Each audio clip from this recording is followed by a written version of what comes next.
OLE, the utopian world of online education. Hello students, welcome to OLE. This is your chemistry class and today we are going to start a new chapter, that is fiber to fabric. In previous classes we have learned about what fiber is, we have learned about what fabric is. So what we have learned in previous classes, we have learned that fibers are of two types, the natural fiber and the synthetic fibers. What we call the synthetic fibers, we call them as man-made fibers. What we call it man-made fibers. Why we call them man-made fibers? Because these are made by human beings. ठीक है, ये जो है human beings बनाते हैं, humans के द्वारा बनाई जाती है. That is why we call it man made fibres, right? So what are natural fibres? Natural fibres are those fibres which can be obtained from nature. ठीक है, which can be obtained from nature. What we can write about natural fibres? That can be obtained from nature. अब nature से कहां से मिलेंगी? Nature. अब nature से कहां से मिलेंगे? It can be obtained either by plants और बाय एनिमल्स, राइट? जो हमारे नेचुरल फाइबर्स हैं या तो हमें प्लांट से मिलते हैं और या फिर हमें एनिमल से मिलते हैं. And what are the examples of plant fibres? The example of plant fibre can be cotton and it can be jute and many more, right? In previous classes we have read in detail about the cotton and jute. And what are the examples of animal fibers? The example of animal fiber can be wool and silk. Wool and silk. So you know this, right? That fibers can be of two types. The natural fiber that can be obtained from nature, and the natural fiber can further be classified into plants and animals. The example of plant fibers can be cotton and jute, and the examples of animal fiber will be wool and silk, right? Now man-made fibers are known as synthetic fibers. Why they are known as synthetic fibers? Because they are synthesized with the help of chemicals. Synthetic fiber किसकी help से बनते हैं? Synthetic fiber बनते हैं chemical की help से. किसकी help से बनते हैं? केमिकल की हेल्प से जो है सिंथेटिक फाइबर्स बनते हैं. They are synthesised with the help of chemicals. So in this session, in this chapter, we will discuss about the animal fibers and specifically we will discuss about the wool and silk. Before that, let us just learn something more about the natural fibers. So natural fibers, as I have told you, can further be classified into plant fibers and animal fibers. Such fibers that are obtained by plants. Plant fibers क्या होते हैं? Plant fibers ऐसे fibers होते हैं that are obtained by plant sources. ठीक है, plant से जो हमें मिले. ठीक. और animal fibers कैसे fibers होते हैं? That are obtained by animal sources. Obtained by animals, right? So animal fibers are those fibers that are obtained by animals, and plant fibers are those fibers that are obtained by plants. As we have already discussed in the previous slide, that examples of plant fibers can be cotton or jute, that we have read in the previous classes already about them. And the examples of animal fibers could be wool and silk, and about wool and silk we will read in this chapter. So animal fibres जो हैं वो दो तरीके के हो सकते हैं, वूल हो सकता है, सिल्क हो सकता है. Now the question here arises, what is wool, how we obtain them, and what is silk and how we obtain them. So wool is obtained from the fleece of sheep or yak. There are two types of animals. You have known the names already, sheep and yak. उनकी fleece से हमें wool मिलती है. Fleece क्या होता है? Fleece is the hair.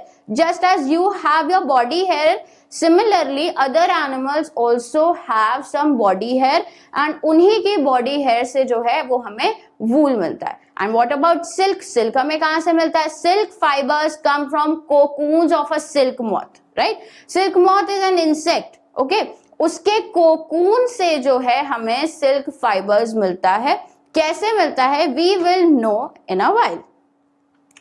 The wool comes from different different animals. Yes, हमें ज्यादातर अभी तक यही लगता रहा है कि वूल जो है हमें कहां से मिलता है, शीप से मिलता है, but this is not completely true. Wool जो है हमें वो अलग अलग टाइप के एनिमल से मिल सकता है. फॉर एग्जाम्पल शीप से, जो कि हमें पता है कि that sheep gives us wool, and to your surprise a goat can also give you the wool, and that too of very fine quality. Yak can give us the wool, camel can give us the wool, llama and alpaca are the two types of goats who can give us the wool. So these are some of the animals by which wool can be obtained, right? Now the thing is that how we obtain the wool. कैसे हम ये वूल obtain करते हैं, हम कैसे select करते हैं कि हमें जो है इस वाले शीप से जो है वूल चाहिए या इस टाइप की शीप से जो है वूल चाहिए, right? So that is where selective breeding come from. देखिए होता क्या है कि अगर हमें वूल चाहिए तो सिर्फ एक शीप से, एक गोट से या एक याक से वूल नहीं लेते हम, फिर हम बहुत सारे शीप्स और बहुत सारे गोट्स का जो है वूल जो है वो हमें चाहिए होता है. Now what happens, we do selective breeding. Selective मतलब we select some of the species of the sheeps, right, या गोट और याक जिसका भी हमें वूल चाहिए, हम सेलेक्ट करते हैं, उनको ब्रीड कराते हैं, वी रियर देम, उनको पालते हैं, फिर उनकी पॉपुलेशन बढ़ती है, right? So the definition of selective breeding will be the process of selecting parents for obtaining special characters in their offspring such as soft underhair is termed as selective breeding. Like parents हम select करते हैं, then उनके जो offsprings होते हैं, जो उनके बच्चे होते हैं, उनके अंदर भी similar characteristics आएंगे जो पेरेंट्स के अंदर आते हैं. This whole process is known as selective breeding. हमने दो पेरेंट्स जो हैं वो सिलेक्ट कर लिए, हमने एक जो है मदर शीप सिलेक्ट कर ली, एक फादर शीप सिलेक्ट कर लिया, and they are of very good species. Very good species कैसे कि उनकी जो वूल है वो बहुत सॉफ्ट है, उससे जो है हमें हाई क्वालिटी वूल जो है वो मिलेगा. हम कोई भी चीज अगर प्रोड्यूस करते हैं तो हम चाहते हैं कि हम बेस्ट क्वालिटी की वो चीज प्रोड्यूस करें, राइट? उस बेस्ट क्वालिटी के लिए हमें क्या चाहिए होगा, because here we are producing the wool from the help of animals, right? We are producing the wools from animals. So what we have to do, we have to select such animals who have best quality of wool, who can give us the best quality of wool. So what we do, we select the parents who can give us the best quality of wool, and whenever their offsprings came, ठीक है, जब भी उनके बच्चे होते हैं तो उनकी जो वूल होती है वो भी सेम क्वालिटी की होगी.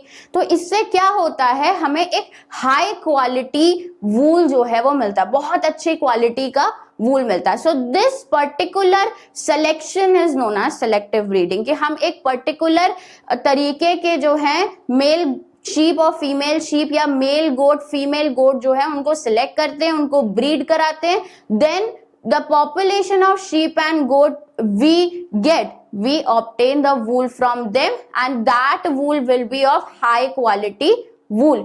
Again मैं आपको बता दूं, high quality wool obtain करने के लिए हमें स्पेशल जो है उस स्पेशली जो है उस टाइप के शीप्स, गोट्स, याक्स और कैमल्स को सेलेक्टिवली ब्रीड कराना पड़ता है. then only we can get the high quality of wool, and such sheep give not only better quality of wool but the yield per sheep is also higher. एक और line यहाँ पे लिखी हुई है कि ऐसे शीप्स जो होते हैं वो सिर्फ हमें बेटर क्वालिटी ऑफ वूल ही नहीं देते, बल्कि पर शीप जो वूल का प्रोडक्शन है वो भी बहुत हाई होता है. उससे क्या होता है, हमारे लिए क्वांटिटी भी बहुत ज्यादा हो गई, क्योंकि एक शीप से हमें खूब सारी वूल मिल रही है, प्लस वो जो वूल की क्वालिटी है वो भी काफी बढ़ जाती है. इस वजह से जो है selective breeding is a very important step if we want to obtain a good quality और high quality wool, right? Next is animals that yield wool. Animals that yield wool, बहुत सारे ऐसे एनिमल्स होते हैं जो वूल यील्ड करते हैं. Generally हमें ये पता है that we obtain wool from the sheep, wool कहाँ से आता है, शीप से आता है, बट ऐसा नहीं है। फ्लीस ऑफ शीप यानी कि जो वूल क्या है एक्चुअली में फ्लीस है, उसकी हेयर है, उसके बॉडी हेयर्स है, ठीक है। So fleece of sheep is not only the source of wool but there are other sources of wool also. जैसे कि मैंने आपको बताया कि याक से भी हमें वूल मिलता है, हमें गोट से भी वूल मिलता है, हमें कैमल से भी वूल मिलता है, प्लस शीप भी बहुत अलग अलग तरीके की होती है। सिर्फ one type of sheep is not available, right. बहुत अलग अलग स्पीशीज होती हैं, बहुत अलग अलग तरीके के याक्स होते हैं, गोट्स के भी अलग अलग स्पीशीज पाई जाती हैं और हर गोट के वूल की अपनी एक अलग क्वालिटी होती है, राइट। जैसे कि फॉर एग्जाम्पल कौन कौन से सोर्सेज है, जैसे मैंने कहा कि सिर्फ शीप ही सोर्स नहीं है और बहुत सारे एनिमल्स हैं जिनसे हमें वूल मिलती है। तो वो कौन से एनिमल्स है, हमें याक से वूल मिल सकती है। You can see in the picture, I have here attached the picture of yak for you. You can see that yak wool is common in Tibet and Ladakh, right? Tibet और लद्दाख में जो वूल जिस एनिमल से हम लेते हैं that is not sheep, that is yak. In fact angora wool is very famous. Angora wool is obtained from angora goats, right. Angora goats जो जम्मू कश्मीर के हिली रीजन्स में पाई जाती हैं, वो वूल जो है वो हम अंगोरा गोट्स से जो है ऑब्टेन करते हैं। सी हियर, जैसे कि हम हमेशा से सोचते आ रहे थे कि वूल जो है हमें शीप से मिलता है, ऐसा नहीं है। बहुत सारे रीजन्स में जो है अलग अलग एनिमल्स, फॉर एग्जांपल याक और गोट से भी जो है वूल निकाला जाता है, वूल ऑब्टेन किया जाता है, प्लस वो बहुत अच्छी क्वालिटी के वूल्स होते हैं, right. In fact if we talk about the Kashmiri wool, or if we talk about the Pashmina shawl, you must have heard this name, Pashmina shawl. It is very famous and the shawl is very expensive, and if you will ever get to touch the shawl, it is very soft, very very soft. So this Pashmina shawl is made from a wool of a goat, right? The underfur of Kashmiri goat is very soft and it is woven into fine shawls that are known as Pashmina shawls. Pashmina shawls are very famous in Kashmir, और ये जो कश्मीर में जो goats पाई जाती हैं, जो Kashmiri goats होती हैं, ठीक है, इन्हीं के वूल से बनता है। In fact, the fur or the hair on the camel's body is also used as wool. अब ये wool, The question here arises that हमारे बॉडी पे तो इतने हेयर नहीं है। मैम आपने कहा कि वूल क्या है, वूल एक बॉडी हेयर है, ठीक है, तो हमारे बॉडी पे तो इतने हेयर्स नहीं है, तो इनके इतने सारे जो हेयर्स हैं वो इन एनिमल्स की बॉडी पे क्यों हैं? जनरली शीप्स जो होती हैं, याक्स जो होते हैं, जो ये कश्मीरी गोट्स हैं, ये सब कहाँ पाई जाती हैं? हिली रीजन्स में पाई जाती हैं। We can wear the clothes to protect ourselves from the winter, but these animals cannot wear the clothes, and so what happens, they have body furs or body hairs, right? इनके body पे फर्स होते हैं, hairs होते हैं, that protect them from the chilly cold winds, especially in the winter season. So wool कैसे काम करता है? wool जो है एयर को ट्रैप कर लेता है, एयर को बाहर जाने नहीं देता है, जिसकी वजह से जो अंदर का बॉडी टेम्परेचर होता है हमारा वो मेंटेन रहता है। That is why these animals survive in the coldest weather without any type of clothes. और इनके ये जो वूल्स होते हैं ना, हम भी ये वूल क्यों ऑब्टेन करते हैं? हम इन वूल से स्वेटर्स और जैकेट्स वगैरह क्यों बनाते हैं? ठीक है, इसीलिए because these are the body hairs, और जब हम स्वेटर्स पहनते हैं तो सिमिलर काम वो हमारे साथ करते हैं, that they trap the air inside us, और उस एयर को वो बाहर निकलने नहीं देता है। That is why we feel warm, right? So this is the reason why we obtain the wool from the animals. One more type of animal that yield wool is llama and alpaca. These are the types of goat especially found in South America, and these goats also yield wool. Okay?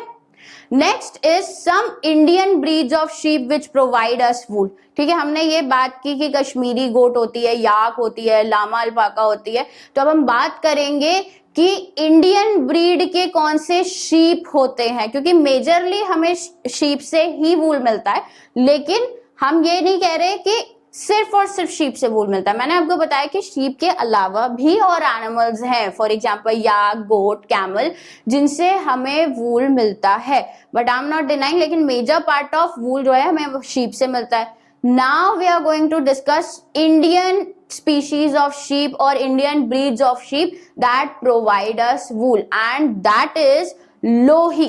Lohi provides us the good quality of wool, and ये कहाँ पाए जाते हैं? राजस्थान और पंजाब में। Rampur Bushehr provides us the brown fleece, जो brown colored wool होते हैं वो provide करते हैं, and these are found in the state of Uttar Pradesh and Himachal Pradesh. Another name of the sheep is nali. This provides us the carpet wool. ऐसे wool जिनसे हम carpet बना सकें, ठीक है, वो उस टाइप की वूल हमें ये प्रोवाइड करते हैं, and these are found in Rajasthan, Haryana and Punjab. Bakharwal, another breed of sheep is Bakharwal, and इसकी जो वूल्स हैं किस लिए यूज की जाती है? वुलन शॉल्स बनाने के लिए इसकी वूल यूज की जाती है, and these are found in Jammu and Kashmir. Marwari, इनसे जो है कोर्स वूल्स बनाए जाते हैं, these are found in Gujarat. And Patanwadi, that is for hosiery, इनके जो वूल्स निकलते हैं हम उससे हॉजरी आइटम्स बनाते हैं, इनके फ्लीस से हम क्या बनाते हैं? हॉजरी आइटम्स बनाते हैं, and these are found in the state of Gujarat, right. So in short हमने आज के सेशन में क्या डिस्कस किया? हमने ये डिस्कस किया that fibres can be divided into two parts, that is natural and synthetic. We are focusing on the natural fibers, so natural fibers can further be classified as plant fibers and animal fibers, and in this particular chapter we will discuss in detail about the animal fibers, and that too about the two main types of fibers, that is wool and silk. If we talk about wool, अभी तक हमें क्या पता था? अभी तक हमें पता था wool कहाँ से आता है? sheep से आता है, but now we know there are more animals that can yield wool, and we have studied about those animals. So this was all about today's session, and in the next session we will discuss the details and the steps by how we can obtain these wools. हमने ये तो पढ़ लिया ना कि wool जो है अलग अलग एनिमल से हमें मिलता है। अब हम नेक्स्ट सेशन में क्या डिस्कस करेंगे कि ये जो वूल हमें मिलता है वो कैसे मिलता है, हमें कौन कौन से स्टेप्स करने पड़ते हैं, फाइनली हम वूल का फैब्रिक या जो स्वेटर्स, कार्डिगन्स हम पहनते हैं, मफलर्स हम ओढ़ते हैं, शॉल्स हम ओढ़ते हैं, वो हम कैसे बनाते हैं। So stay tuned, and till then take care, bye bye.